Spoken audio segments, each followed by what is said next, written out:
ദൈവനാമത്തിന് മഹത്വം ഉണ്ടാകട്ടെ. പ്രിയപ്പെട്ടവരെ, നമുക്ക് ഒന്നിച്ച് ഈ സമയം ദൈവസന്നിധിയിലായിരിക്കാൻ ദൈവം തന്ന അവസരത്തെ ഓർത്ത് ഞാൻ ദൈവത്തെ സ്തുതിക്കുന്നു. നമുക്ക് ഇന്നത്തെ ചിന്തയ്ക്കായിട്ട് നമുക്ക് 1 കൊരിന്ത്യർ അതിൻ്റെ ഒടുവിലത്തെ അധ്യായം 16-ാം അധ്യായം അതിൻ്റെ 21 മുതൽ 24 വരെയുള്ള വാക്യങ്ങളെ വായിക്കുന്നു. പൗലോസായ എൻ്റെ കയ്യാൽ വന്ദനം. കർത്താവിനെ സ്നേഹിക്കാത്തവൻ ഏവനും ശപിക്കപ്പെട്ടവൻ. നമ്മുടെ കർത്താവ് വരുന്നു. കർത്താവായ യേശുക്രിസ്തുവിൻ്റെ കൃപ നിങ്ങളോട് എല്ലാവരോടും കൂടെ ഇരിക്കട്ടെ. നിങ്ങൾക്ക് എല്ലാവർക്കും ക്രിസ്തു യേശുവിൽ എൻ്റെ സ്നേഹം. ആമീൻ. പ്രിയപ്പെട്ടവരെ, നമുക്കറിയാവുന്നതുപോലെ ഈ ആ, ഈ 1 കൊരിന്ത്യർ വളരെ വിപുലമായ ഒരു ലേഖനമാണ്. പൗലോസിൻ്റെ വിപുലമായ ഒരു ലേഖനമാണ്. നമുക്ക് അറിയാവുന്നതുപോലെ ഈ ലേഖനം ഇതിന് 16 അധ്യായങ്ങളാണ് ഉള്ളത്. റോമർക്ക് എഴുതിയ ലേഖനം കൂടെ മാത്രമേ 16 അധ്യായങ്ങളുള്ളൂ. അപ്പോൾ ഏറ്റവും കൂടുതൽ അധ്യായങ്ങളുള്ള 2 ലേഖനങ്ങളിൽ ഒന്നാണ് ഈ 1 കൊരിന്ത്യർ.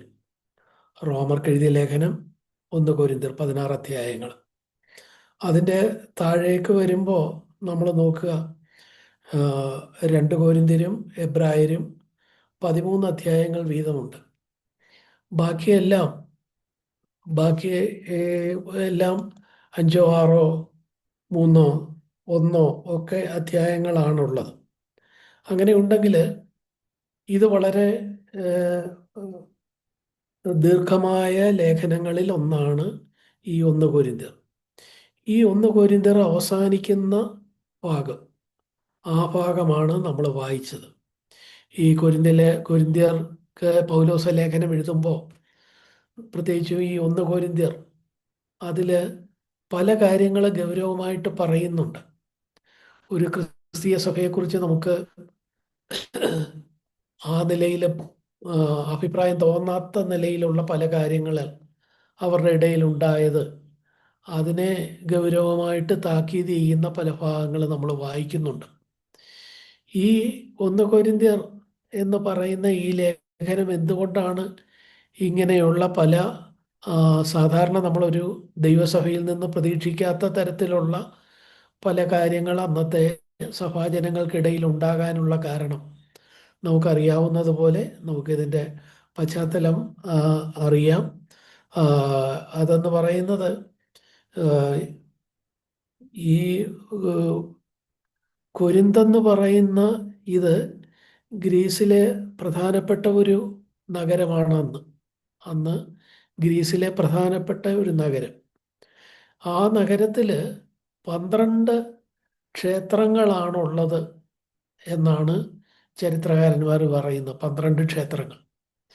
എന്നാൽ അവിടെയുള്ള ഒരു ക്ഷേത്രം, അഫ്രോദേത്തിൻ്റെ ക്ഷേത്രം എന്ന് പറയുന്ന, അഫ്രോദേത്ത് എന്ന് പറയുന്നത് ഒരു ദേവതയാണ്. ആ ദേവത സ്നേഹത്തിൻ്റെ ദേവതയാണ്, പ്രേമത്തിൻ്റെ ദേവതയാണ് അഫ്രോദേത്ത്.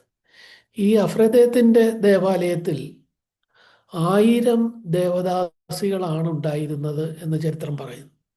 1000 ദേവദാസികൾ എന്ന് പറഞ്ഞാൽ അവർ ക്ഷേത്രത്തോട് ചേർന്ന് ജീവിക്കുന്നു. അപ്പോൾ തന്നെ ഈ സ്ത്രീകൾ വളരെ അധാർമികമായ ഒരു ജീവിതം ജീവിച്ച് അത് മതഭക്തിയുടെ ഭാഗമായിട്ട് അന്ന് കണ്ട്, അങ്ങനെ ആ ക്ഷേത്രത്തോട് ചേർന്ന് 1000 പേര്, 1000 ദേവദാസികൾ പൂർണ്ണമായിട്ട് അവിടെ താമസിച്ച് ഇങ്ങനെ ഒരു തൊഴിൽ ചെയ്യുകയാണ്. അപ്പം നോക്കുക, ആ നഗരം എത്രത്തോളം മോശപ്പെട്ട ഒരു നഗരമാണ്. 2 തുറമുഖങ്ങളുണ്ട്. ആ തുറമുഖങ്ങളിൽ കപ്പലുകൾ വരികയും പോവുകയൊക്കെ ചെയ്യുന്നു. അങ്ങനെ പലര് വിദേശികൾ വരികയും പോവുകയൊക്കെ ചെയ്യുന്നു. ചുരുക്കത്തിൽ ഗ്രീസിലെ വളരെ മോശപ്പെട്ട ഒരു പട്ടണമായ കൊരിന്ത്, ആ കൊരിന്തിലെ ഉള്ള ദൈവസഭയ്ക്ക് പൗലോസ് ലേഖനം എഴുതി അവസാനിപ്പിക്കുകയാണ് ഇവിടെ ചെയ്യുന്നത്. ഇവിടെ ഈ ലേഖനം എഴുതി അവസാനിപ്പിക്കുമ്പോൾ നമ്മൾ അതിലേക്ക് കടന്നു ചെല്ലുമ്പോൾ അവിടെ പല കാര്യങ്ങളെക്കുറിച്ച് നമ്മൾ തുടക്കത്തിൽ പറഞ്ഞതുപോലെ തന്നെ പല താക്കീതുകൾ താനെ പറഞ്ഞിട്ടാണ് ഈ ലേഖനം ഇവിടെ അവസാനിപ്പിക്കുന്നത്. അതിൻ്റെ തുടക്കത്തിൽ നമ്മൾ കാണുന്നുണ്ട്, അവിടെ ഒന്നാം അധ്യായത്തിലും തന്നെ കാണുന്നുണ്ട് അവരുടെ ഇടയിലെ ഭിന്നത, പിണക്കം ഉണ്ടായിരുന്നു. ഈ കാര്യം വളരെ വ്യക്തമായിട്ട് രേഖപ്പെടുത്തുന്നുണ്ട്. അഞ്ചാം അധ്യായത്തിലേക്ക് വരുമ്പോൾ ഞാൻ നേരത്തെ പറഞ്ഞതുപോലെ ആ പട്ടണത്തിലുണ്ടായിരുന്ന അധാർമികത ആ സഭയിലും അതിൻ്റെ ചില അനുരണനങ്ങൾ വന്നു. ഒരാൾ അദ്ദേഹത്തിൻ്റെ അപ്പൻ്റെ ഭാര്യയുമായിട്ടൊരു വളരെ മോശപ്പെട്ട ഒരു ബന്ധത്തിലേക്ക് വരുന്നു. അവനെ സഭയിൽ നിന്ന് പുറത്താക്കാനൊക്കെ പൗലോസ് പറയുന്നു. അഞ്ചാം അധ്യായത്തിൽ നമ്മൾ അങ്ങനെ കാണുന്നുണ്ട്. ആറാം അധ്യായത്തിലേക്ക് വരുമ്പോൾ അവർ തമ്മിൽ, പലർ തമ്മിൽ ചില വ്യവഹാരങ്ങൾ, ചില കേസുകൾ നടക്കുന്നു. എന്തെങ്കിലും സഭയിലുള്ളവർ തമ്മിൽ എന്തെങ്കിലും പ്രശ്നങ്ങളുണ്ടെങ്കിൽ സഭയുടെ മൂപ്പന്മാർ തന്നെ പറഞ്ഞു തീർക്കേണ്ടതിന് പകരം ഈ വ്യവഹാരം, ഈ കേസുകൾ അവർ പുറത്തുള്ള കോടതികളിലേക്ക് കൊണ്ടുപോകുന്നു. അതിനെതിരെയാണ് ആറാം അധ്യായത്തിൽ പറയുന്നത്. എട്ടാം അധ്യായത്തിൽ വരുമ്പോൾ വിഗ്രഹാർപ്പിതം, വിഗ്രഹങ്ങൾക്ക് അർപ്പിച്ചത് അത് കഴിക്കുന്നതിനെ കുറിച്ചുള്ള അവരുടെ സംശയങ്ങൾക്കുള്ള മറുപടിയൊക്കെയാണ് വിശദമായിട്ട് രേഖപ്പെടുത്തുന്നത്. 11-ാം അധ്യായത്തിലേക്ക് വരുമ്പോൾ കർത്തൃമേശ നടത്തുന്നത് സംബന്ധിച്ച് അവരുടെ ഇടയിലുള്ള തെറ്റായ ചില ചിന്തകൾ, അതിനെ ക്രമീകരിച്ചുകൊണ്ട് അതിനെക്കുറിച്ചുള്ള വിശദീകരണങ്ങൾ പൗലോസ് നൽകുന്നു. അതുപോലെ തന്നെ 15-ാം അധ്യായത്തിലേക്ക് വരുമ്പോൾ കർത്താവിൻ്റെ ആ നിലയിലുള്ള കർത്താവിൻ്റെ 15-ാം അധ്യായത്തിൽ നമ്മൾ കാണുന്നത് കർത്താവിൻ്റെ പുനരുത്ഥാനം, കർത്താവിൻ്റെ ഉയർപ്പ് സംബന്ധിച്ച്, മരിച്ചവരിൽ നിന്ന് ഉയർത്തു എന്നുള്ളത് സംബന്ധിച്ച് അവർക്ക് ചില സംശയങ്ങളുണ്ടായിരുന്നു. അതുപോലെ അതുമായിട്ട് ബന്ധപ്പെട്ട് ഉള്ള നമ്മുടെ നിലപാട്, വിശ്വാസത്തിൻ്റെ നിലപാട് എന്താണെന്ന് വിശദീകരിക്കുന്നു 15-ാം അധ്യായത്തിൽ. 16-ാം അധ്യായത്തിൽ, ഒടുവിലത്തെ അധ്യായത്തിൽ, അവർ തന്നെ സാമ്പത്തികമായിട്ട് നല്ല നിലയിലായിരിക്കുമ്പോൾ യെരുശലേമിലുള്ള കഷ്ടപ്പെടുന്ന സഭയെ സഹായിക്കേണ്ടതിൻ്റെ ആവശ്യകത പൗലോസ് വിശദമായിട്ട് പറയുന്നു. ഞാൻ പറഞ്ഞത് ഇതിൻ്റെ ഒരു പശ്ചാത്തലമാണ്. പ്രിയപ്പെട്ടവരെ, ഈ ഈ ഈ 1 കൊരിന്ത്യരിൽ നമ്മളിപ്പോൾ കണ്ടത്, അവിടെ അവരുടെ ഇടയിൽ ഭിന്നതയുണ്ടായിരുന്നു, അധാർമികതയുണ്ടായിരുന്നു, അതുപോലെ ജാതീയമായ കോടതികളിൽ പോയി വ്യവഹാരം നടത്തുന്നതുണ്ടായിരുന്നു, വിഗ്രഹാർപ്പിതങ്ങളെക്കുറിച്ച് വ്യക്തതയില്ലാത്ത കാര്യങ്ങളുണ്ടായിരുന്നു, കർത്തൃമേശ സഭയിൽ നടത്തുന്നതിനെക്കുറിച്ച് അവർക്ക് വ്യത്യസ്ത ചിന്തകളുണ്ടായിരുന്നു, കർത്താവിൻ്റെ പുനരുത്ഥാനത്തെക്കുറിച്ച്, ഉയർപ്പിനെക്കുറിച്ച് അവർക്ക് സംശയങ്ങളുണ്ടായിരുന്നു, മറ്റുള്ളവർക്ക് കൂട്ടായ്മ ഇവിടെ കൈത്താങ്ങൽ നൽകുന്നതിനെക്കുറിച്ച് അവരോട് പ്രത്യേകം പറയേണ്ടി വരുന്നു. നോക്കുക, ഇങ്ങനെയെല്ലാം 1-ാം അധ്യായം മുതൽ 16-ാം അധ്യായം വരെ പറഞ്ഞ് പല നിലയിൽ അവരെ തിരുത്തി, പല കാര്യങ്ങൾ ഗൗരവമായിട്ട് പറഞ്ഞ് 5-ാം അധ്യായത്തിൽ നമ്മൾ കാണുന്നു, ആ ദുഷ്ടനെ നിങ്ങളുടെ ഇടയിൽ നിന്ന് നീക്കിക്കളവി.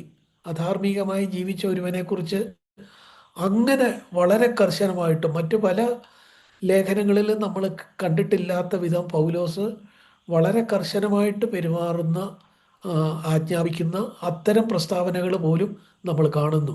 ആ ദുഷ്ടനെ, സഭയിലുള്ള ഒരാളെയാണ്, അവൻ പറഞ്ഞിട്ടനുസരിക്കുന്നില്ലെങ്കിൽ ആ ദുഷ്ടനെ നിങ്ങളുടെ ഇടയിൽ നിന്ന് നീക്കിക്കളവി. നോക്കുക, അങ്ങനെ ഇവിടെ 1-ാം അധ്യായം മുതൽ 16-ാം അധ്യായം വരെ അവരുടെ ജീവിതത്തിലെ പല ക്രമക്കേടുകളെ ക്രമീകരിക്കുന്നതിനെക്കുറിച്ചൊക്കെ പൗലോസ് വിശദമായിട്ട് അവരോടൊരു പിതാവിൻ്റെ ആ നിലയിലുള്ള പ്രാഗൽഭ്യത്തോടെ, അധികാരത്തോടെ അവരെ കറക്റ്റ് ചെയ്യുകയും അവരോട് പറയുകയും ഒക്കെ ചെയ്തതിന് ശേഷം 16-ാം അധ്യായത്തിൽ ആ ലേഖനം അവസാനിപ്പിക്കുമ്പോൾ ഇതാ പൗലോസ് പറയുന്ന കാര്യങ്ങളാണ് നമ്മളിവിടെ വായിച്ചത്. ഇവിടെ വായിക്കുമ്പോൾ നമുക്ക് തോന്നും, ഇതിൻ്റെ അകത്ത് എന്താ പറയാനുള്ളത്? നമ്മൾ 21, 22, 23 വാക്യങ്ങളിൽ പൗലോസായ എൻ്റെ കയ്യാൽ വന്ദനം, കർത്താവായ യേശുക്രിസ്തുവിൻ്റെ കൃപ നിങ്ങളോടുകൂടെ ഇരിക്കുമാറാകട്ടെ, ഇങ്ങനെ പറഞ്ഞ് അവസാനിപ്പിക്കുന്നു. ഒരു വന്ദനം പറഞ്ഞ് അവസാനിപ്പിക്കുന്നു. ഇതിലെന്താ പറയാനുള്ളത്?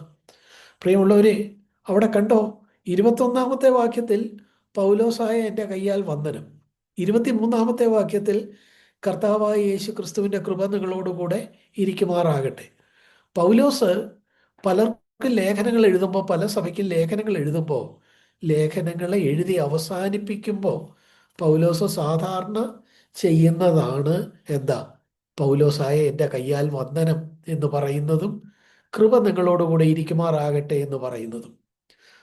നോക്കുക, കൊലോസ്യർക്ക് എഴുതിയ ലേഖനം 4-ാം അധ്യായം 18-ാമത്തെ വാക്യം, അതിൻ്റെ ആ വാക്യവും നോക്കുക. അവിടെയും നമുക്കിതേ കാര്യങ്ങൾ കാണാൻ കഴിയും. പൗലോസായ എൻ്റെ കയ്യാൽ വന്ദനം, കൃപ നിങ്ങളോടുകൂടെ ഇരിക്കുമാറാകട്ടെ.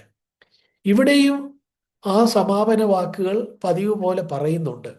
പക്ഷെ ആ പറയുമ്പോൾ അതിൻ്റെ നടുക്ക് രണ്ട് കാര്യങ്ങൾ പൗലോസ് എഴുതി ചേർക്കുന്നു. മറ്റെങ്ങും പറഞ്ഞിട്ടില്ലാത്ത രണ്ട് കാര്യങ്ങൾ. എന്താ? വളരെ ഗൗരവമുള്ള രണ്ട് കാര്യങ്ങളാണ്.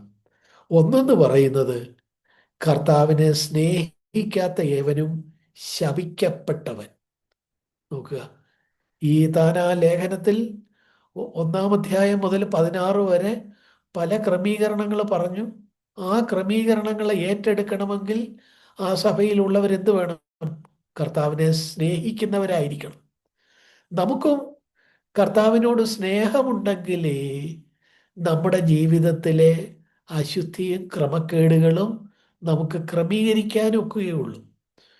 നമ്മളെ പൗലോസിനെ പോലെ ഒരാള്, നമ്മളെ നടത്തുന്ന ഒരാൾ ഗൗരവമായിട്ട് പറഞ്ഞാലും അത് എടുക്കണമെന്നുണ്ടെങ്കിൽ കേവലം ഭയം കൊണ്ടോ ഒന്നും അത് ആത്മാർത്ഥമായിട്ട് നമുക്കത് എടുക്കാനൊക്കുകയില്ല. മറിച്ച് എന്തിൻ്റെ അടിസ്ഥാനത്തിൽ എടുക്കാനൊക്കുകയുള്ളൂ?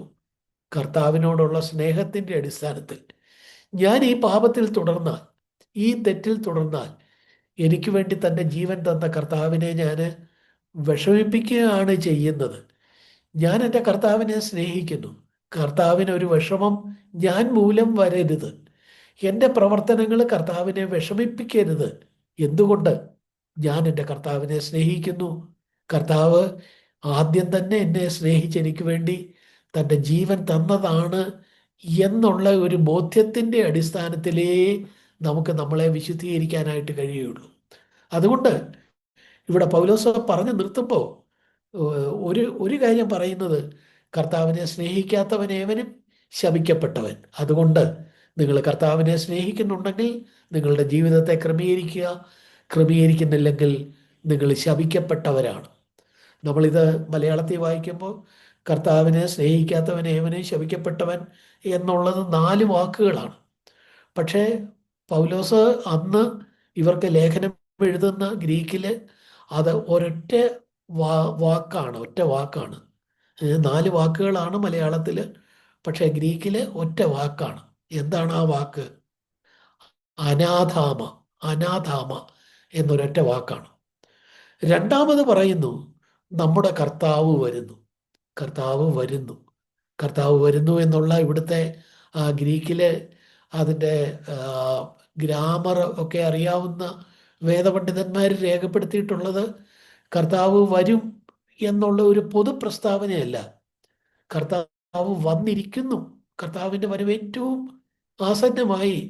ജീസസ് ഹാസ് കം എന്നുള്ള നിലയിൽ വന്നിരിക്കുന്നു.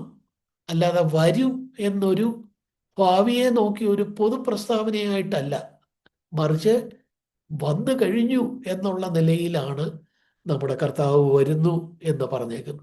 അപ്പൊ കർത്താവ് വരുന്നു എന്നുള്ളതും അവരെ എന്തിനു പ്രേരിപ്പിക്കണം? ഒരു വിശുദ്ധ ജീവിതത്തിന് പ്രേരിപ്പിക്കണം. അവരുടെ ജീവിതത്തിലെ ക്രമക്കേടുകൾ മാറ്റി പൗലോസ് നിർദ്ദേശിച്ചതനുസരിച്ച് അവര് കർത്താവിനെ സ്നേഹിച്ച് ആ ക്രമക്കേടുകൾ മാറ്റണം. കർത്താവിൻ്റെ വരവ് ആസന്നമായി എന്ന് മനസ്സിലാക്കി അവർ ആ ക്രമക്കേടുകളിൽ നിന്നും അശുദ്ധിയിൽ നിന്നും മോചിതരാകണം. ഇതുകൊണ്ടാണ് പൗലോസ് എൻ്റെ കയ്യാൽ വന്ദനം, കൃപ നിങ്ങളോടുകൂടെ ഇരിക്കുമാറാകട്ടെ എന്ന പതിവ് വന്ദന വാക്യങ്ങൾ എഴുതി അവസാനിപ്പിക്കുന്നതിന് ഇടയിൽ 2 ഗ്രീക്ക് വാക്കുകൾ ചേർത്തത് എന്ന് നമുക്ക് കാണാൻ കഴിയും. ഞാൻ നേരത്തെ പറഞ്ഞു, കർത്താവിനെ സ്നേഹിക്കാത്തവനേവനും ശപിക്കപ്പെട്ടവൻ എന്ന് മലയാളത്തിൽ 4 വാക്കുകൾ ഉള്ളിടത്ത് ഗ്രീക്കിൽ അനാഥാമ എന്നൊരു വാക്കാണ്. അതുപോലെ നമ്മുടെ കർത്താവ് വരുന്നു എന്നുള്ള 3 വാക്കുകളാണ് മലയാളത്തിലുള്ളത്. ഗ്രീക്കിൽ അതിനും ഒരു വാക്കേ ഉള്ളൂ, മാറാനാഥ. അപ്പം നോക്കുക, പൗലോസ് ലേഖനം എഴുതി അവസാനിപ്പിക്കുമ്പോൾ തൻ്റെ സൈൻ ഇടുന്നത് പോലെ, തൻ്റെ വന്ദനം രേഖപ്പെടുത്തുന്നത് പോലെ, പൗലോസായ എൻ്റെ കയ്യാൽ വന്ദനം, കർത്താവിൻ്റെ കൃപ നിങ്ങളോടുകൂടെ ഇരിക്കുമാറാകട്ടെ എന്ന്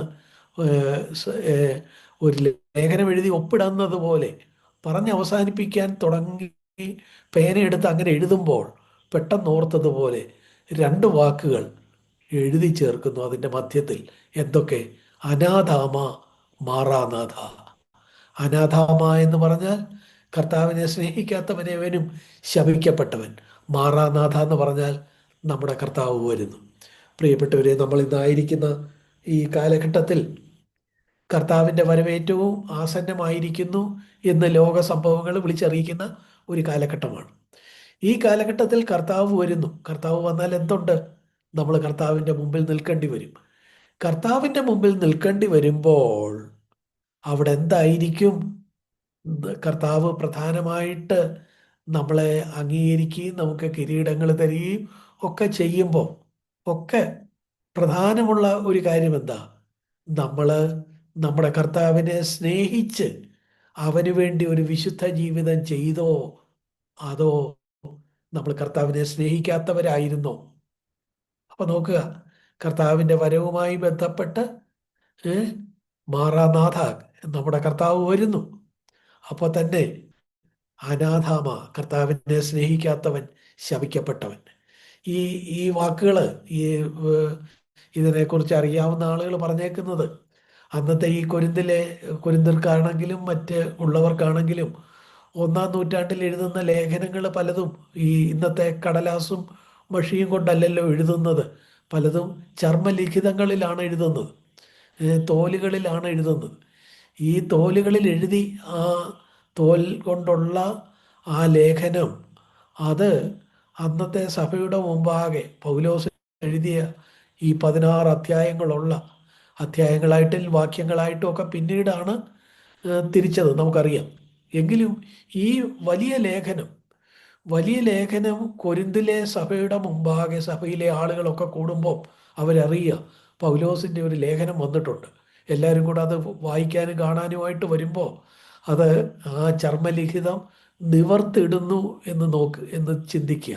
ആ തോൽച്ചുരുളെ അഴിച്ച് നീട്ടിയിടുമ്പോൾ നമ്മൾ ശ്രദ്ധിക്കുമ്പോൾ ഇവിടെ നമുക്ക് കാണാൻ കഴിയുന്ന ഒരു കാര്യം, ഈ രണ്ട് വാക്കുകൾ സാധാരണ വലിപ്പത്തേക്കാൾ കൂടിയ വലിപ്പത്തിൽ ആദ്യം നോക്കുന്നവരുടെ കണ്ണിൽ തറയ്ക്കത്തക്കവണ്ണം വലിപ്പം കൂടിയ നിലയിലായിരുന്നു എന്നാണ് ഇതിനെക്കുറിച്ചൊക്കെ പഠിച്ചിട്ടുള്ള പഠിതാക്കളൊക്കെ പറഞ്ഞിട്ടുള്ളത്.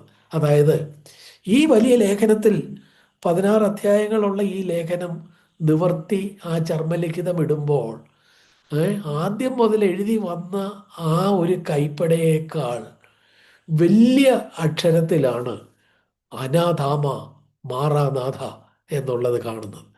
അപ്പൊ ഈ ചർമ്മലിഖിതം നോക്കുന്ന ഒരാളുടെ ശ്രദ്ധയിൽ പെട്ടെന്ന് വരുന്നതാണ് അനാഥാമ മാറാനാഥ.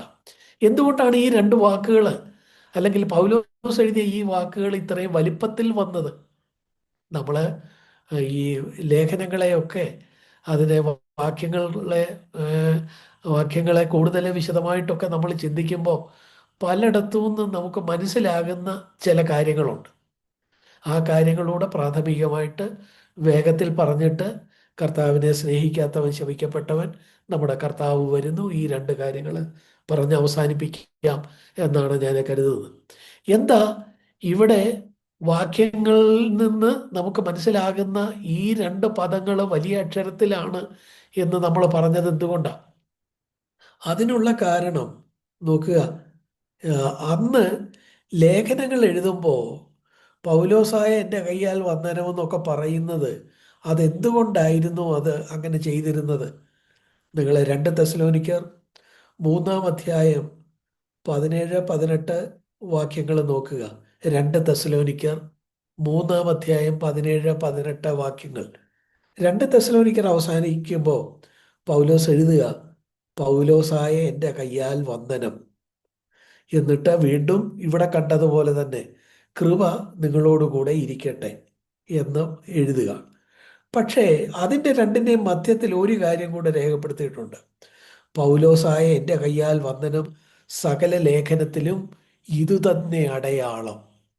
അപ്പൊ പൗലോസ് ആയ എൻ്റെ കയ്യാൽ വന്ദനം എന്നുള്ളത് വെറുതെ ഒരു ഭംഗിവാക്കിന് എഴുതിയതല്ല. അതിലൂടെ പൗലോസ് ഒരു സന്ദേശം സഭയ്ക്ക് നൽകുന്നുണ്ട്. എന്താ? ഇത് സകല ലേഖനത്തിലും ഇത് തന്നെ അടയാളം എന്ന് വെച്ചാൽ, ഇത് ഞാൻ പൗലോസ് തന്നെയാണ് എഴുതിയത്. പൗലോസായ എൻ്റെ കയ്യാൽ വന്ദനം, കൃപ നിങ്ങളോട് കൂടെ ഇരിക്കുമാറാകട്ടെ എന്ന് രേഖപ്പെടുത്തിയിരിക്കുന്നത് ഞാൻ തന്നെയാണ് ഈ ലേഖനം എഴുതിയത് എന്നുള്ള ആ സത്യം നിങ്ങളെ മറ്റൊരു തരത്തിൽ അറിയിക്കാനുള്ള ഒരു വിദ്യയാണ് എന്ന് നമുക്ക് കാണാൻ കഴിയും. പൗലോസായ എൻ്റെ കയ്യാൽ വന്ദനം, സകല ലേഖനത്തിലും ഇത് തന്നെ അടയാളം. എന്തുകൊണ്ടാ അന്ന് പൗലോസ് ഒരു ലേഖനം എഴുതി അവസാനിപ്പിക്കുമ്പോൾ ഇത് ഞാൻ തന്നെ എഴുതിയത്, സകല ലേഖനത്തിൽ ഇത് തന്നെ അടയാളം, ഞാൻ തന്നെയാണ്, പൗലോസിൻ്റെ തന്നെ ലേഖനമാണ് എന്ന് മനസ്സിലാക്കാൻ വേണ്ടി ഈ നിലയിൽ പൗലോസായ എൻ്റെ കയ്യാൽ വന്ദനം, കൃപ നിങ്ങളോടുകൂടെ ഇരിക്കുമാറാകട്ടെ എന്ന് രേഖപ്പെടുത്തിയിരുന്നത്? പ്രിയമുള്ളവരെ, 2 തെസ്സലോനിക്കർ 2-ാം അധ്യായം അതിൻ്റെ 2-ാമത്തെ വാക്യം കണ്ടോ? 2 തെസ്സലോനിക്കർ 2-ാം അധ്യായം 2-ാമത്തെ വാക്യത്തിൽ അതിൻ്റെ മറുപടി നമ്മൾ കാണുന്നുണ്ട്. എന്താ അവിടെ നമ്മൾ കാണുന്നത്? അവിടെ കാണുന്നത് ഞങ്ങൾ എഴുതി എന്നുള്ള ഭാവത്തിലുള്ള ലേഖനങ്ങളൊക്കെ നിങ്ങളുടെ അടുത്ത് വന്നാൽ നിങ്ങൾ ഞെട്ടിപ്പോകരുത്, നിങ്ങൾ വിഷമിച്ചു പോകരുത് എന്നവിടെ രേഖപ്പെടുത്തിയിരിക്കുന്നു. അപ്പം ഈ രണ്ട് ഭാഗങ്ങൾ ചേർത്ത് പഠിച്ച പണ്ഡിതന്മാർ പറയുന്നത്, അന്ന് പൗലോസിൻ്റെ ലേഖനങ്ങൾ എന്നൊക്കെ പറഞ്ഞ്, അല്ലെങ്കിൽ ചില ആ നിലയിലെ 1-ാം നൂറ്റാണ്ടിലെ പ്രവാചകന്മാരും സഭയുടെ അപ്പോസ്തലന്മാരുമായിരുന്ന പ്രിയപ്പെട്ടവരുടെ ലേഖനങ്ങൾ എന്നുള്ള ഭാവത്തിൽ ചിലരെന്ത് ചെയ്യുമായിരുന്നു? ചില വ്യാജ ലേഖനങ്ങൾ അയക്കുന്ന ഒരു രീതി ഉണ്ടായിരുന്നു. അതുകൊണ്ടാണ് 2 തെസ്സലോനിക്കർ 2:2 പറയുന്നു, ഞങ്ങൾ എഴുതി എന്ന മട്ടിലുള്ള ലേഖനങ്ങളാൽ നിങ്ങൾ വഞ്ചിക്കപ്പെട്ടു പോകരുത് എന്നവിടെ പറയുന്നത്. അപ്പോൾ അങ്ങനെയുള്ള വ്യാജ ലേഖനങ്ങൾ നോക്കുക. അന്നത്തെ കാലഘട്ടത്തിലും വ്യാജന്മാർ ഏതെല്ലാം നിലയിൽ പെരുമാറിയിരുന്നു എന്ന് നോക്കുക. ഏ പൗലോസിൻ്റെ പേരിലും ഒക്കെ തെറ്റായ വ്യാജമായ ചില ലേഖനങ്ങൾ അവർക്ക് ഇഷ്ടമുള്ളതുപോലൊക്കെ എഴുതി അയക്കുക. ഏ പാവപ്പെട്ട ആളുകൾ ഇത് ശരിയായ പൗലോസിൻ്റെ ലേഖനമാണെന്ന് കരുതിയാൽ എന്തു പറ്റും? അത് പൗലോസ് മനസ്സിലാക്കിയപ്പോൾ പൗലോസ് എന്ത് ചെയ്തു? അങ്ങനെയുള്ള വ്യാജ ലേഖനങ്ങളിൽ നിന്ന് തൻ്റെ യഥാർത്ഥ ലേഖനത്തെ തിരിച്ചറിയാൻ ഒടുവിൽ ഒരു വിദ്യ ചെയ്യാൻ തുടങ്ങി. എന്താ? പൗലോസായ എൻ്റെ കയ്യാൽ വന്ദനം, ഒപ്പിടുന്നത് പോലെ കൃപ നിങ്ങളോടുകൂടെ ഇരിക്കുമാറാകട്ടെ, ഇത് പറഞ്ഞാണ് അവസാനിപ്പിക്കുന്നത്. അതുകൊണ്ട് 2 തെസ്സലോനിക്കർ 3:17-18 കാണുന്നു, പൗലോസായ എൻ്റെ കയ്യാൽ വന്ദനം, സകല ലേഖനത്തിലും ഇത് തന്നെ അടയാളം, കൃപ നിങ്ങളോടുകൂടെ ഇരിക്കുമാറാകട്ടെ എന്നാണ് അവിടെ കാണുന്നത്. അപ്പോൾ ഇവിടെ നമുക്ക് വേഗത്തിൽ ഈ ലേഖനങ്ങൾ എഴുതുന്ന അന്നത്തെ രീതി മനസ്സിലാക്കണമെങ്കിൽ നമ്മൾ റോമർക്ക് എഴുതിയ ലേഖനം 16-ാം അധ്യായം 22-ാമത്തെ വാക്യം കൂടെ ഒന്ന് വായിക്കുന്നത് നല്ലതായിരിക്കും. റോമർ 16-ാം അധ്യായം. റോമാലേഖനം ഞാൻ പറഞ്ഞു 1 കൊരിന്ത്യർ പോലെ 16 അധ്യായങ്ങളുണ്ട്. ആ റോമാലേഖനം അവസാനിക്കുമ്പോൾ 16-ാം അധ്യായത്തിൽ പലർക്കും വന്ദനം പറയുക, പലർക്കും വന്ദനം, ഇന്നാളിൻ്റെ വന്ദനം, ഇന്നയാളിൻ്റെ വന്ദനം എന്നൊക്കെ പറയുക. അതിൻ്റെ 22-ാം വാക്യം കണ്ടോ?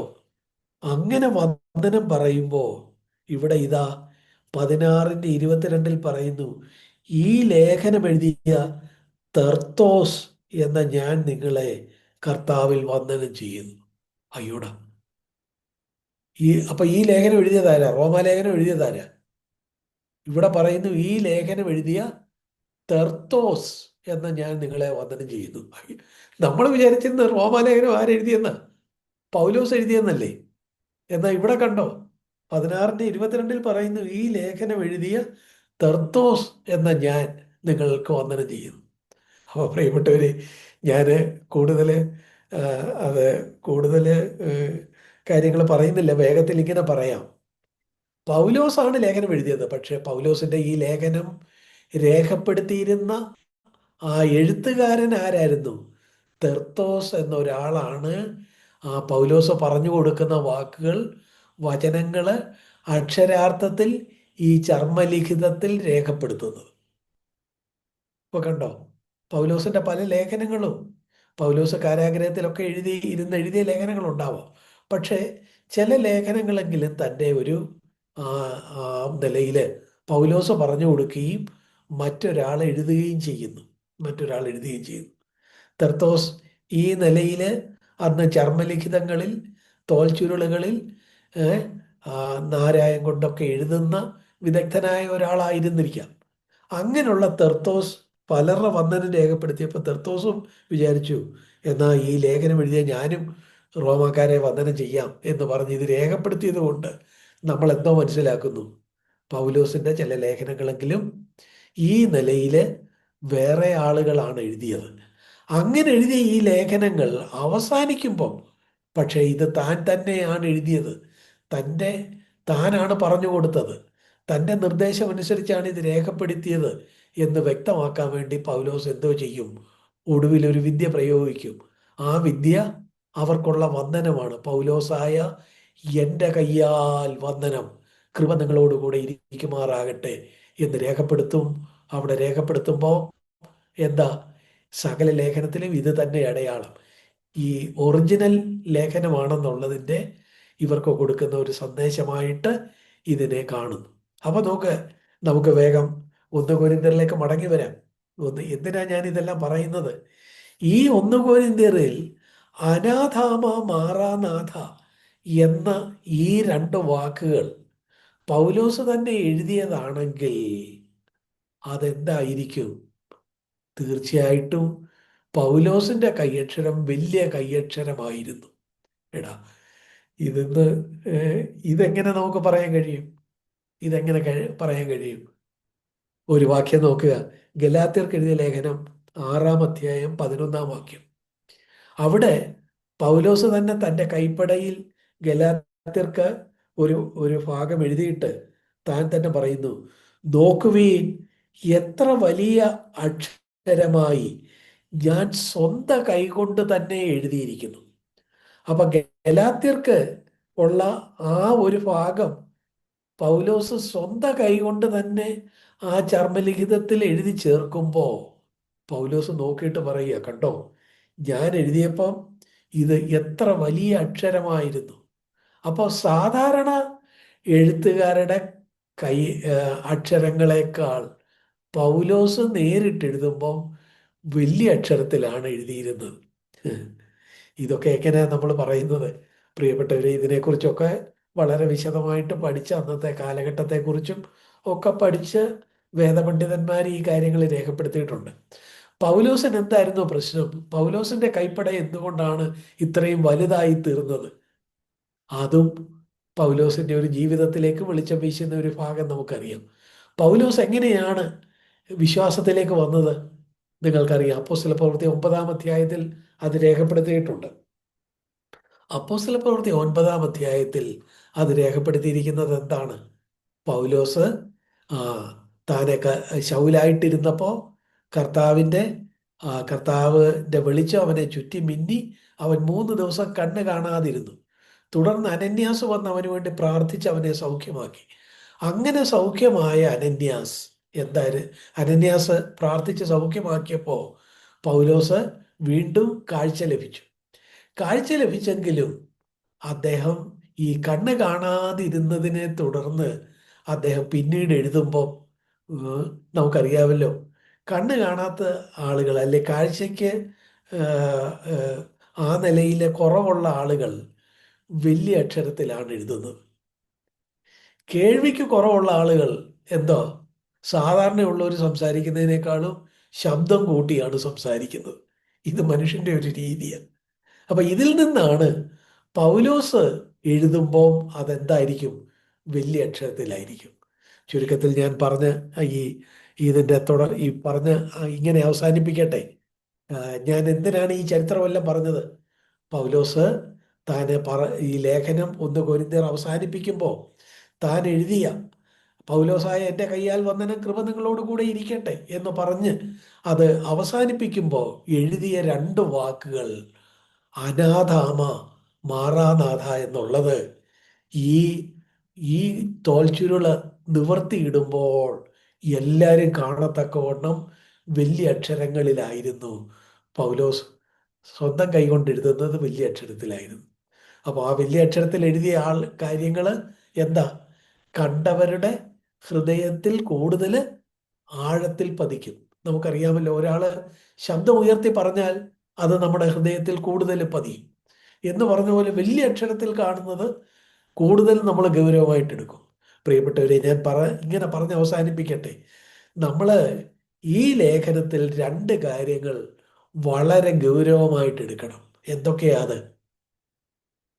കർത്താവിനെ സ്നേഹിക്കാത്തവനേവനും ശപിക്കപ്പെട്ടവൻ. രണ്ട്, നമ്മുടെ കർത്താവ് വരുന്നു. ഈ അന്ത്യകാലഘട്ടത്തിൽ പ്രിയപ്പെട്ടവരെ, ഈ രണ്ട് കാര്യങ്ങൾ നമ്മുടെ ഹൃദയത്തിൽ ഇന്നത്തെ മീറ്റിംഗ് കഴിഞ്ഞ് പിരിഞ്ഞു പോകുമ്പോൾ വലിയ അക്ഷരത്തിൽ ഇരിക്കട്ടെ. എന്തൊക്കെയാ? കർത്താവിനെ സ്നേഹിക്കണം. പ്രധാനപ്പെട്ട കാര്യമാണ്. കർത്താവിനെ സ്നേഹിക്കുക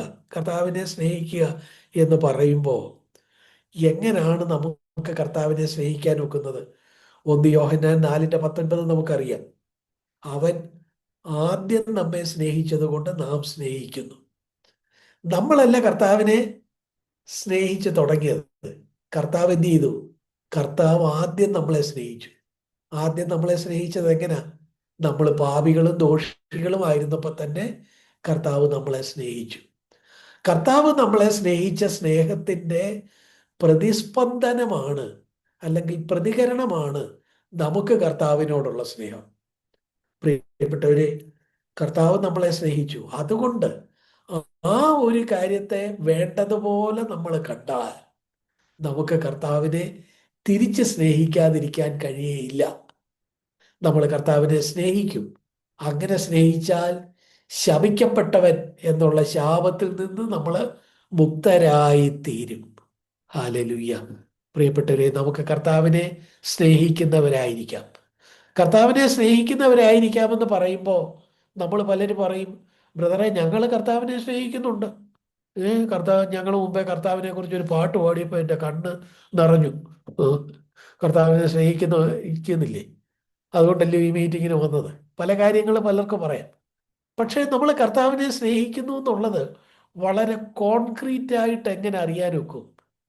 നേരത്തെ പറഞ്ഞ പോലെ പാടിയപ്പോൾ കണ്ട വിടറി, അല്ലെങ്കിൽ ഈ കണ്ണ് നനഞ്ഞു, അങ്ങനെ ഒരു അപ്സൈഡ് ആയിട്ടുള്ള ചില കാര്യങ്ങളിലല്ല ശരിക്കുള്ള നമ്മുടെ സ്നേഹം കർത്താവിനോടുണ്ടോ ഇല്ലയോ എന്നുള്ളത് ടെസ്റ്റ് ചെയ്യപ്പെടുന്നത്. കർത്താവ് തന്നെ ആ കാര്യം പറഞ്ഞു തന്നിട്ടുണ്ട്. എവിടെയാത്? യോഹന്നാന്റെ സുവിശേഷം 14-ാം അധ്യായം അതിൻ്റെ 15-ാം വാക്യത്തിലാണ്. യോഹന്നാൻ 14:15. നമുക്ക് കർത്താവിനോട് സ്നേഹമുണ്ടോ ഇല്ലയോ എന്നുള്ളത് ഈ വാക്യത്തിൻ്റെ അടിസ്ഥാനത്തിൽ നമുക്ക് തീരുമാനിക്കാം. എന്താ അവിടെ പറയുന്നത്? യോഹന്നാൻ 14:15 എന്താ? നിങ്ങൾ എന്നെ സ്നേഹിക്കുന്നുവെങ്കിൽ എൻ്റെ കൽപ്പനകളെ കാത്തുകൊള്ളും. നിങ്ങൾ എന്നെ സ്നേഹിക്കുന്നെങ്കിൽ എൻ്റെ കൽപ്പനകളെ കാത്തുകൊള്ളും. അപ്പോൾ നമ്മൾ കർത്താവിനെ സ്നേഹിക്കുന്നുണ്ടെന്ന് നമുക്കൊരു തോന്നല് ഉണ്ടായാൽ പോരാ. വളരെ കോൺക്രീറ്റ് ആയ ഒരു കാര്യത്തിലേക്ക് സ്നേഹത്തെ കൊണ്ടുവന്ന് വെക്കുന്നു. എന്താ? കൽപ്പന അനുസരിക്കുന്നുണ്ടെങ്കിൽ സ്നേഹമുണ്ട്. പ്രിയപ്പെട്ടവർ, ഈ ഒരു അടിസ്ഥാനത്തിൽ നമുക്കിന്ന് നമ്മളെ തന്നെ ചോദന ചെയ്യാം. ഞാൻ കർത്താവിനെ സ്നേഹിക്കുന്നുണ്ടോ? സ്നേഹിക്കുന്നുണ്ടെങ്കിൽ കൽപ്പന അനുസരിക്കുന്നുണ്ട്. അല്ലെങ്കിൽ കൽപ്പന അനുസരിക്കുന്നുണ്ടെങ്കിൽ സ്നേഹിക്കുന്നുണ്ടെങ്കിൽ ശപിക്കപ്പെട്ടവനല്ല. അതേസമയം കൽപ്പന അനുസരിക്കുന്നില്ലെങ്കിൽ സ്നേഹം ഉണ്ടെന്നൊക്കെ ചില തോന്നൽ വന്നാലും ശരിക്കും നമ്മൾ സ്നേഹിക്കുന്നില്ലെങ്കിൽ കർത്താവിനെ സ്നേഹിക്കാത്തവൻ ശപിക്കപ്പെട്ടവൻ. പ്രിയപ്പെട്ടവരെ, സ്നേഹം കർത്താവിനെ സ്നേഹിക്കുന്നു എന്ന് വ്യക്തമാകുന്ന മറ്റൊരു വാക്യം കൂടെ ഞാൻ വായിക്കാനായിട്ട് താല്പര്യപ്പെടുന്നു. ഇതുപോലെ തന്നെ നമുക്ക് കർത്താവിനോട് സ്നേഹമുണ്ടോ എന്ന് തിരിച്ചറിയാൻ നമ്മളെ സഹായിക്കുന്ന മറ്റൊരു വാക്യം 1 യോഹന്നാൻ 4-ാം അധ്യായം 20-21 വാക്യങ്ങൾ. ഒന്ന് യോഹന്നാൻ 4:20-21 ഞാൻ തന്നെ വായിക്കുന്നു. സഹോദരനെ സ്നേഹിക്കാത്തവന് ദൈവത്തെ സ്നേഹിക്കാനാവില്ല. സഹോദരനെ സ്നേഹിക്കാത്തവന് ദൈവത്തെ സ്നേഹിക്കാനാവില്ല. അല്ലെങ്കിൽ അത് തിരിച്ചു പറഞ്ഞാൽ എന്താ? ദൈവത്തെ സ്നേഹിക്കുന്നെങ്കിൽ നമ്മൾ എന്തോ ചെയ്യും? സഹോദരന്മാരെ സ്നേഹിക്കും. ദൈവത്തെ സ്നേഹിക്കുന്നവൻ സഹോദരനെയും സ്നേഹിക്കണമെന്ന കൽപ്പന നമുക്ക് അവങ്കൽ നിന്ന് ലഭിച്ചിരിക്കുന്നു എന്നാണ് തുടർന്ന് ആ വാക്യം പറയുന്നത്. ഓ പ്രിയപ്പെട്ടവരെ, അപ്പോൾ ദൈവത്തോട് നമുക്ക് സ്നേഹമുണ്ടെങ്കിൽ ആ സ്നേഹം ഉണ്ടോ ഇല്ലയോ എന്നുള്ളത് നമുക്ക് എങ്ങനെ കാണാൻ കഴിയും? നമ്മൾ സഹോദരന്മാരെ സ്നേഹിക്കുന്നുണ്ടെങ്കിൽ ദൈവത്തെയും സ്നേഹിക്കുന്നുണ്ട്.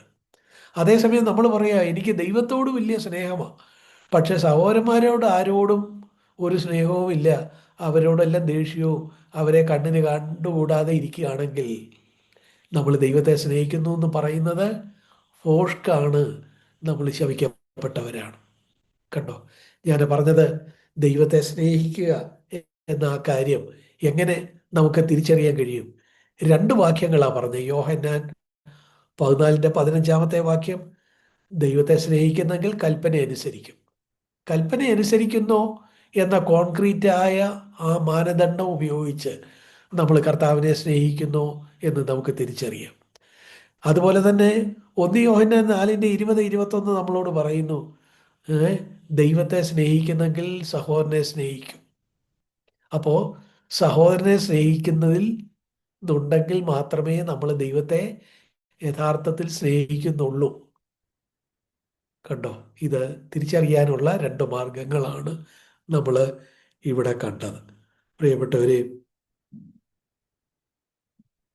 ഞാൻ ഈ രണ്ട് വാക്യങ്ങൾ മാത്രമാണ് സമയച്ചുരുക്കം മൂലം പറയുന്നത്.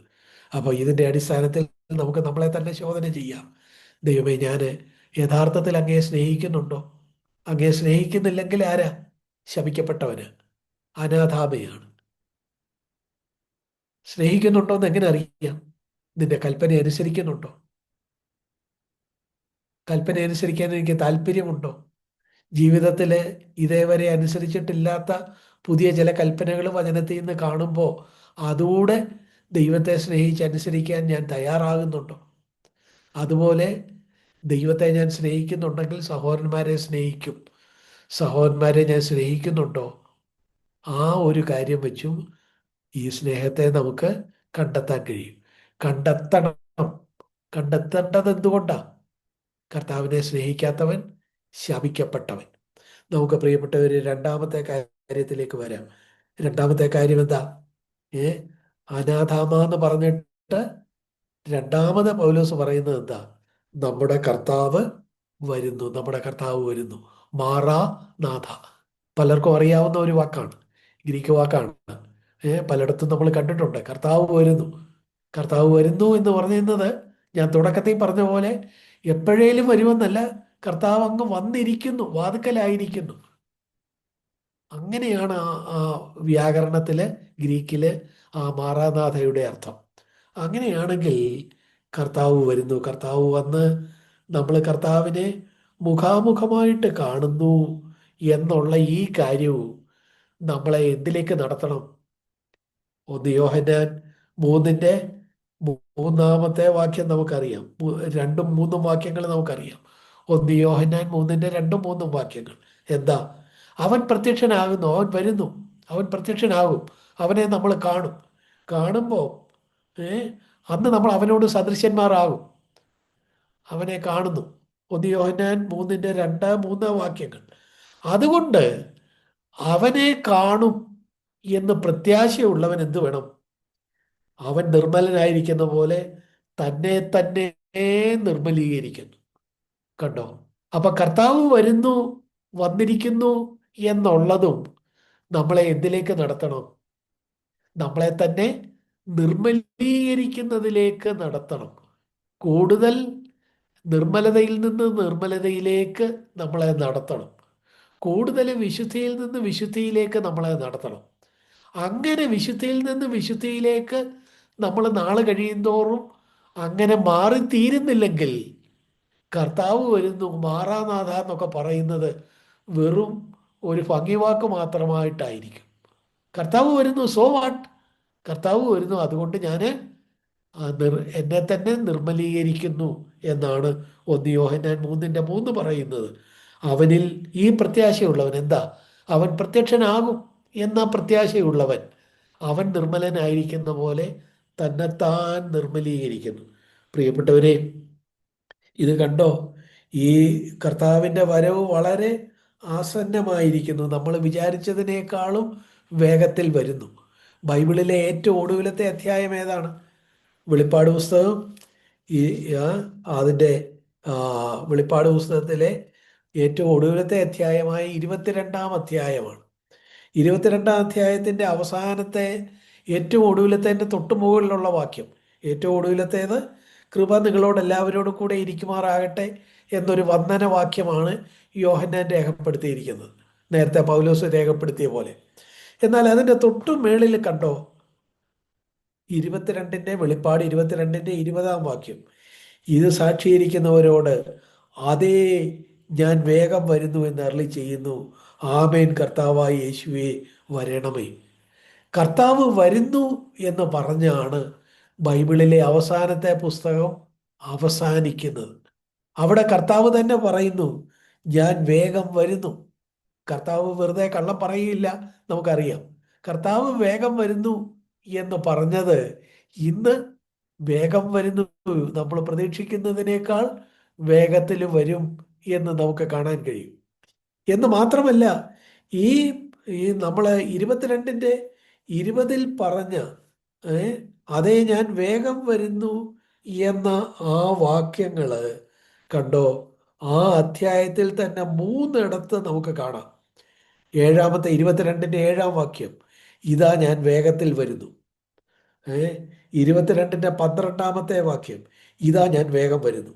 ഒടുവിലായി 22-ന്റെ 20-ാം വാക്യം, അതേ ഞാൻ വേഗം വരുന്നു. കേട്ടോ, 3 വട്ടം ഒരു കൊച്ചധ്യായത്തിൽ, ഒടുവിലത്തെ അധ്യായത്തിൽ 3 വട്ടം ആവർത്തിച്ച് പറഞ്ഞിരിക്കുക, കർത്താവ് പറഞ്ഞിരിക്കുക, അതേ ഞാൻ വേഗം വരുന്നു, അതേ ഞാൻ വേഗം വരുന്നു, ഞാൻ വേഗം വരുന്നു. കണ്ടോ, 3 വട്ടം പറഞ്ഞാൽ ആ ഒരു പൂർണ്ണത പോലെയാണല്ലോ, പിന്നെ മാറാനൊക്കുകയില്ല. കണ്ടോ, അപ്പോൾ ഒടുവിലത്തെ അധ്യായത്തിൽ കർത്താവിന്റെ വരവ് അതേ ഞാൻ വേഗം വരുന്നു എന്ന് പറഞ്ഞാണ് അവസാനിപ്പിച്ചേക്കുന്നത്. നമുക്ക് 1 കൊരിന്ത്യർ 16-ാം അധ്യായത്തില് നമ്മൾ വായിച്ച വാക്യത്തിലേക്ക് മടങ്ങി വരാം. അവിടെ എന്താ? അവിടെ നമ്മൾ കണ്ടത് 2 കാര്യങ്ങളാണ്. അത് ആ ലേഖനത്തില്, ആ ചർമ്മലിഖിതത്തിൽ നമ്മൾ കൊരിന്തിൽ ഉണ്ടായിരുന്നെങ്കിൽ നമ്മൾ ചെന്ന് പൗലോസിന്റെ ലേഖനം കാണാനായിട്ട് ചെന്ന് നോക്കിയാൽ ആ 2 വാക്കുകൾ നമ്മുടെ ഹൃദയത്തിൽ തറയ്ക്കത്തക്കോണം വലിയ അക്ഷരത്തിലാണ്. എന്തൊക്കെയാണ്? കർത്താവിനെ സ്നേഹിക്കാത്തവനേവനും ശപിക്കപ്പെട്ടവൻ. നമ്മൾ സ്നേഹിക്കുന്നുണ്ടോ അതോ ശപിക്കപ്പെട്ടവരാണോ? സ്നേഹിക്കുന്നുണ്ടെന്നുള്ളതൊരു തോന്നൽ മാത്രമായിട്ടിരിക്കരുത്. കർത്താവിനെ സ്നേഹിക്കുന്നു എന്നുള്ളത് എങ്ങനെ തിരിച്ചറിയാം? 2 മാർഗങ്ങൾ, 2 വാക്യങ്ങൾ നമ്മൾ കണ്ടു. വേറെ വാക്യങ്ങളുണ്ട്, നമ്മൾ അതിലേക്ക് പോകുന്നില്ല. ഈ 2 വാക്യങ്ങൾ അനുസരിച്ച് കൽപ്പന അനുസരിക്കുന്നുണ്ടെങ്കിൽ നമ്മൾ കർത്താവിനെ സ്നേഹിക്കുന്നുണ്ട്. സഹോദരവർഗത്തെ സ്നേഹിക്കുന്നുണ്ടെങ്കിൽ നമ്മൾ കർത്താവിനെ സ്നേഹിക്കുന്നുണ്ട്. ഈ 2 മാനദണ്ഡം വെച്ച് നമ്മൾ കർത്താവിനെ സ്നേഹിക്കുന്നുണ്ടോ എന്ന് തിരിച്ചറിയാം. അതോ നമ്മൾ ശപിക്കപ്പെട്ടവരുടെ കൂട്ടത്തിലാണോ എന്ന് തിരിച്ചറിയാം. 2-ാമത്തെ വാക്കെന്താ? മാറാനാഥ, നമ്മുടെ കർത്താവ് വരുന്നു. അത് വെറുതെ പറഞ്ഞതല്ല. നമ്മുടെ കർത്താവ് വരുന്നു എന്നുള്ളത് വെളിപ്പാട് പുസ്തകത്തിലെ അവസാനത്തെ 22-ാമത്തെ അധ്യായത്തിൽ 3 വട്ടം കർത്താവ് തന്നെ പറയുന്നു, അതേ ഞാൻ വേഗം വരുന്നു, അതേ ഞാൻ വേഗം വരുന്നു, ഞാൻ വേഗം വരുന്നു. ഇന്ന് ലോകത്തിലെ വിവിധ സംഭവങ്ങൾ, ഇസ്രായേലിലും ഒക്കെ സംഭവിക്കുന്നത് പല കാര്യങ്ങൾ നമുക്കറിയാം. കർത്താവിന്റെ വരവ് ഏറ്റവും ആസന്നമായി എന്ന് വിളിച്ചറിയിക്കുന്നു. കർത്താവ് വരുന്നു എന്നുള്ളത് നമ്മളെ എന്തിലേക്ക് നടത്തണം? 1 യോഹന്നാൻ 3:3, അവനെ കാണുമ്പോ അവനെ ഇരിക്കുന്ന പോലെ നമ്മൾ അവനെ കാണേണ്ടതാകുന്നു. എന്നിട്ട് അവനിൽ ഈ പ്രത്യാശയുള്ളവൻ എന്ത് വേണം? വിശുദ്ധിയിൽ നിന്ന് വിശുദ്ധിയിലേക്ക്, നിർമ്മലതയിൽ നിന്ന് നിർമ്മലതയിലേക്ക് നമ്മൾ മാറിത്തീരണം. പ്രിയപ്പെട്ടവരെ, ഞാൻ എൻ്റെ വാക്കുകളെ ഇവിടെ അവസാനിപ്പിക്കുമ്പോൾ ഈ 2 കാര്യങ്ങൾ നമ്മുടെ മനസ്സിൽ വലുതായിട്ടായിരിക്കട്ടെ. കർത്താവിനെ സ്നേഹിക്കാത്തവനേവനും ശപിക്കപ്പെട്ടവൻ. നമ്മൾ സ്നേഹിക്കുന്നുണ്ടോ? 2, മാറാനാഥ, കർത്താവ് വരുന്നു. അതെ, ഞാൻ വേഗം വരുന്നു, വേഗം വരുന്നു, വേഗം വരുന്നു. വേഗം വരുന്നെങ്കിൽ എന്താ? നമ്മള് നിർമ്മലതയിൽ നിന്ന് നിർമ്മലതയിലേക്ക് നീങ്ങണം, വിശുദ്ധിയെ തികയ്ക്കണം, വിശുദ്ധിയിൽ നിന്ന് വിശുദ്ധിയിലേക്ക് നമ്മൾ മാറിത്തീരണം. നമ്മുടെ ജീവിതത്തിൽ ഈ 2 കാര്യങ്ങളും, കർത്താവിനോടുള്ള സ്നേഹം എങ്ങനെ ഇരിക്കുന്നു, കർത്താവ് വരുന്നു എന്നുള്ള ബോധ്യം നമ്മളെ വിശുദ്ധിയിലേക്ക് നയിക്കുന്നുണ്ടോ? ഈ കാര്യങ്ങള്, ഈ വചനങ്ങളോടുള്ള ബന്ധത്തിൽ നമുക്ക് നമ്മളെ തന്നെ ശോധന ചെയ്യാം. നമുക്ക് ദൈവസന്നിധിയിൽ നമ്മളെ തന്നെ ഈ കേട്ട വചനങ്ങളോടുള്ള ബന്ധത്തിൽ സമർപ്പിക്കാം.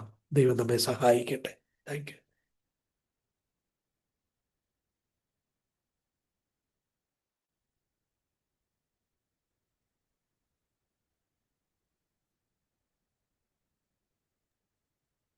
വളരെ പ്രാർത്ഥിച്ചു നിർത്താം. നമുക്ക് പ്രാർത്ഥിക്കാം. പ്രിയപ്പെട്ടവരെ, നമുക്ക് കണ്ണുകൾ അടയ്ക്കുകയും നമുക്ക് പ്രാർത്ഥിക്കുകയും ചെയ്യാം.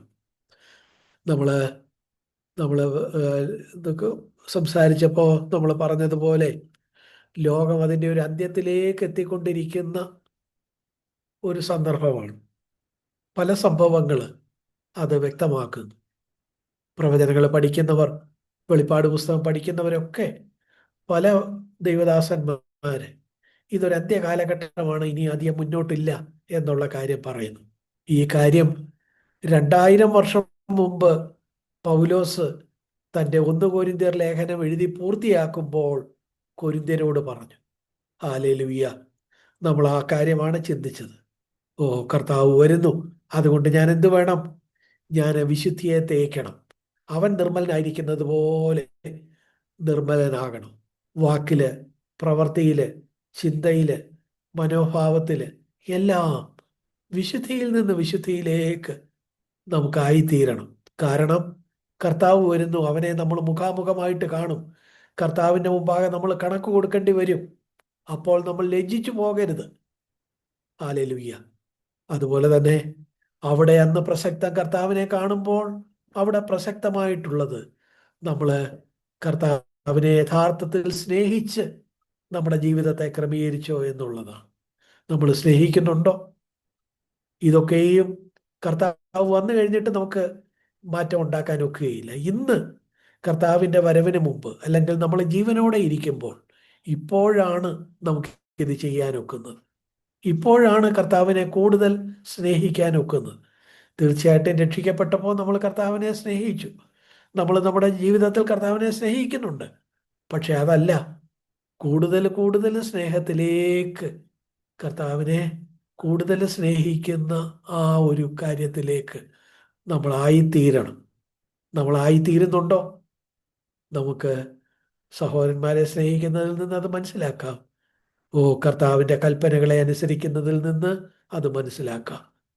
നമ്മൾ ചില കൽപ്പനകളൊക്കെ കൊച്ചതാണ്, നിസ്സാരമാണ് എന്ന് പറഞ്ഞ് വിട്ടിരിക്കുകയാണോ? അതോ അതിനെ ഗൗരവമായിട്ട് എടുക്കുന്നുണ്ടോ? നമുക്ക് നമ്മളെ തന്നെ ശോധന ചെയ്യാം. നമുക്ക് ദൈവസന്നിധിയിൽ നമ്മളെ സമർപ്പിക്കാം. പ്രിയപ്പെട്ടവരെ, നമുക്കെല്ലാവർക്കും ദൈവസന്നിധിയിൽ നമ്മളെ തന്നെ വ്യക്തിപരമായിട്ട് നമ്മളെ ഓരോരുത്തരെയും സമർപ്പിച്ച് നമുക്ക് പ്രാർത്ഥിക്കാം. ഞങ്ങളെ അതിവാത്സല്യമായിട്ട് സ്നേഹിക്കുന്ന ഞങ്ങളുടെ സ്വർഗീയ പിതാവേ, അപ്പ, കർത്താവേ, ദൈവമേ, ഞങ്ങളുടെ ജീവിതത്തിൽ ഇത്രയും നാളുകൾ കടന്നുപോയി. കർത്താവേ, ഞങ്ങളെ അവിടുന്ന് പാപത്തിൽ നിന്ന് വിളിച്ച് വേർതിരിച്ച് ഞങ്ങളെ സ്നേഹിച്ച് അവിടുത്തെ മക്കളാക്കി തീർത്തു. സഭയിലെ കർത്താവെ ഞങ്ങൾക്കൊരു സ്ഥാനം തന്നു. അവിടുത്തെ കർത്താവെ അങ്ങേ സ്നേഹിപ്പാൻ, ഞങ്ങളുടേതായ തലത്തിൽ അങ്ങേ സ്നേഹിപ്പാനും അവിടുത്തെ കൽപ്പനകൾ അനുസരിപ്പാനും ഒക്കെ ഞങ്ങൾക്കിടയായി. പക്ഷേ കർത്താവെ, ഞങ്ങൾ കൂടുതൽ അങ്ങേ സ്നേഹിക്കുന്നവരായി തീരണം എന്നതാണ് അവിടുത്തെ ആഗ്രഹം എന്ന് ഞങ്ങൾ ഇന്ന് കേട്ടല്ലോ. കർത്താവെ, അങ്ങേ സ്നേഹിക്കാത്തവൻ ശപിക്കപ്പെട്ടവനാണ്, അവനെ ഒരു ശാപം പിന്തുടരുന്നു എന്ന് കേട്ടതിൻ്റെ മുമ്പാകെ ഞങ്ങളെ തന്നെ ഗൗരവമായിട്ട് ഞങ്ങളെ തന്നെ ശോധന ചെയ്യാൻ ഞങ്ങളെ സഹായിക്കണേ. കർത്താവേ, ഞങ്ങളെല്ലാവരും ഞങ്ങളെ തന്നെ സമർപ്പിക്കുന്നു. കഴിഞ്ഞ കാലഘട്ടത്തിൽ ഉണ്ടായതിനേക്കാൾ ഒരു പടിയൂടെ കർത്താവെ അങ്ങേ അടുത്ത് സ്നേഹിപ്പാൻ, ഞങ്ങളുടെ സഹോദരന്മാരെ സ്നേഹിപ്പാൻ, അവിടുത്തെ കൽപ്പനകളെ അനുസരിപ്പാൻ, കർത്താവെ അവിടുത്തെ വരവിന് വേണ്ടി ഒരുങ്ങുവാൻ, വിശുദ്ധിയിൽ നിന്ന് വിശുദ്ധിയിലേക്ക് കർത്താവെ, നിർമ്മലതയിൽ നിന്ന് നിർമ്മലതയിലേക്ക് ഓരോ നാളും മുന്നോട്ട് ഞങ്ങളെ തന്നെ ക്രമീകരിച്ച് പോകുവാൻ ഞങ്ങൾക്ക് എല്ലാവർക്കും അവിടുന്ന് കൃപ തരണേ. ഞങ്ങൾ അതിനായിട്ട് ഞങ്ങളെ തന്നെ സമർപ്പിക്കുന്നു. Hallelujah, hallelujah, hallelujah. കർത്താവെ, ഞങ്ങളുടെ ഹൃദയത്തിൻ്റെ ആഗ്രഹങ്ങളെ അവിടുന്ന് അറിയുന്നു, അതിനെ അവിടുന്ന് മാനിക്കും. അവിടുത്തെ പരിശുദ്ധാത്മാവിനാൽ ഞങ്ങളെ ശക്തിപ്പെടുത്തും, ഞങ്ങളെ മുന്നോട്ട് നടത്തും. കർത്താവെ, അവിടുത്തെ വരവിൽ ഞങ്ങൾ അവിടുന്ന് ആഗ്രഹിക്കുന്നത് പോലെ വിശുദ്ധരായിട്ട് അങ്ങയെ സ്നേഹിക്കുന്നവരായിട്ട് നിൽപ്പാൻ ഞങ്ങൾക്ക് എല്ലാവർക്കും അവിടുന്ന് കൃപ തരണേ എന്ന് പ്രാർത്ഥിച്ച് ഞങ്ങളെ തന്നെ ഒരു പ്രാവശ്യം കൂടെ അവിടുത്തെ സന്നിധിയിൽ സമർപ്പിക്കുന്നു. കർത്താവെ, ദോഹയിലെ പ്രിയ സഭയ്ക്കായിട്ട് സ്തോത്രം, സഹോദരന്മാർക്കായിട്ട് സ്തോത്രം, സഹോദരിമാർക്കായിട്ട് സ്തോത്രം, യൗവനക്കാർക്കായിട്ട് സ്തോത്രം.